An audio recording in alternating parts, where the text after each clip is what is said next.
Okay, let's dive right in. Today, we're going to unpack this really complex web of allegations that have come out about Erica Kirk. She's the new leader of the conservative powerhouse Turning Point USA. There's this investigative series that's raised some really serious questions about her background, and well, we're going to walk through exactly what it claims piece by piece.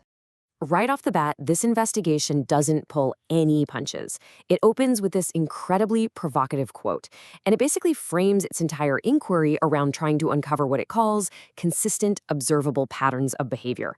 So, yeah, let's see how they actually build that case. So, the source material lays out its whole case in 6 distinct parts. To really make sense of it all, we're just going to follow that same structure. We'll treat each section like it's a new piece of evidence, in an unfolding case file. And the investigation kicks off by immediately challenging the public narrative that's out there. It really starts to question how that grieving widow persona, how does that line up with her being appointed almost immediately as the head of a $250 million organization? You see, the source argues that this whole grieving widow defense isn't just some random observation.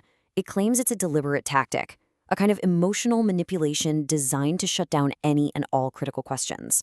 According to this investigation, that's the first wall you have to break through before you can even start looking at the facts. Okay, now here's where it gets interesting. How the investigation actually builds its case. It doesn't just drop some huge bombshell right away. Nope. Instead, it focuses on what it calls wrinkles.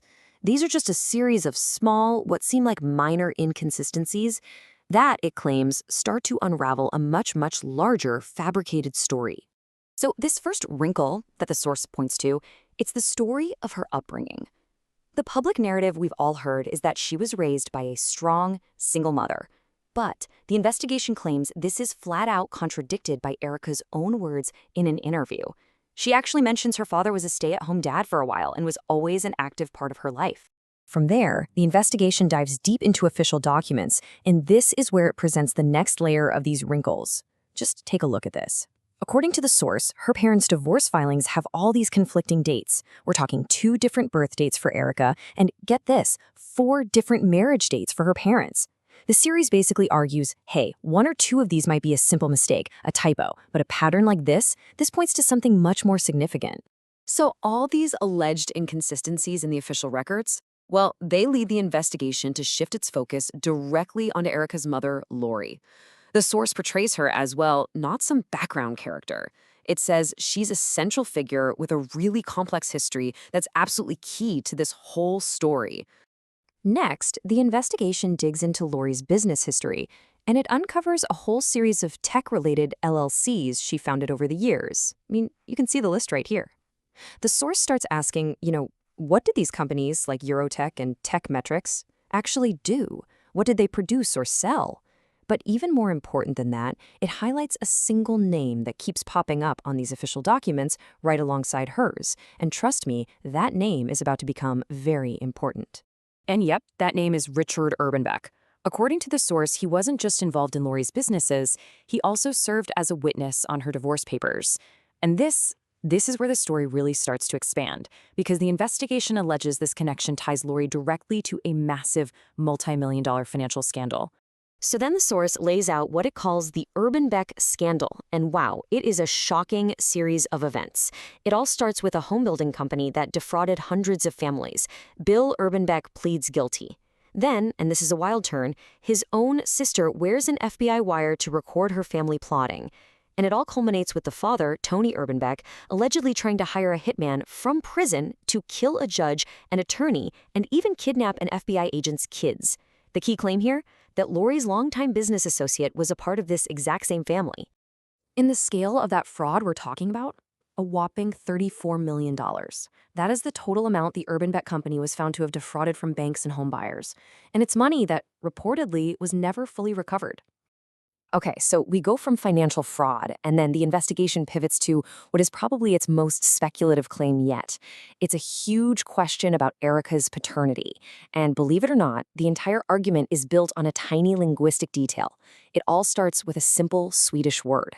So first, the source defines the Swedish term morfar, and it literally just translates to mother's father. It's a very specific term used only for your maternal grandfather. Then, it contrasts that with farfar, which literally means father's father, your paternal grandfather. Now, the key takeaway here is that in Swedish culture, these terms are totally distinct. They are not interchangeable at all. And all of this leads to the central question posed by the investigation: why? Why, according to the source, did Erica consistently call her father's father by the specific term for her mother's father? Was it just a simple mistake or something more? Well, the source speculates that this little linguistic wrinkle isn't just some mistake. It suggests it's actually a key to a hidden truth. It might explain her incredibly close familial relationship with the very influential Rothstein and Solomon families. I mean, as it's outlined here, she publicly calls them her relatives, but if you look at the official family tree, there's zero direct blood connection. The investigation basically says maybe this Morfar slip is the missing link that explains everything. All right, let's move on to the final piece of this whole puzzle, according to the source. And this one lies in Erica's early life. The investigation looks into her schooling, and it presents what it describes as this really bizarre set of connections to powerful figures and some pretty esoteric themes. So the source outlines what it says are the really strange origins of Erica's elementary school, which was called Tesseract. It claims the school was founded by an ex-Monsanto executive. It was backed by powerful political dynasties like the Bushes and the Waltons, and it even got its name, and the building's name, the Looking Glass School, from themes of time travel and, frankly, the occult. Pretty wild. The investigation also flags this mysterious 8-month period during her college years. Now, Erica herself has described this time as her becoming a hermit, basically for intensive Christian training with a pastor's wife. But the source frames this whole period as a suspicious disappearance and really starts to question what was actually going on. So, at the end of the day, what's the answer? Well, the source material doesn't actually give us one. Instead, after weaving this incredibly intricate web of alleged lies, fraud, and strange connections, it just leaves the audience hanging with the exact same question that drove its entire investigation in the first place. Who is Erica Kirk?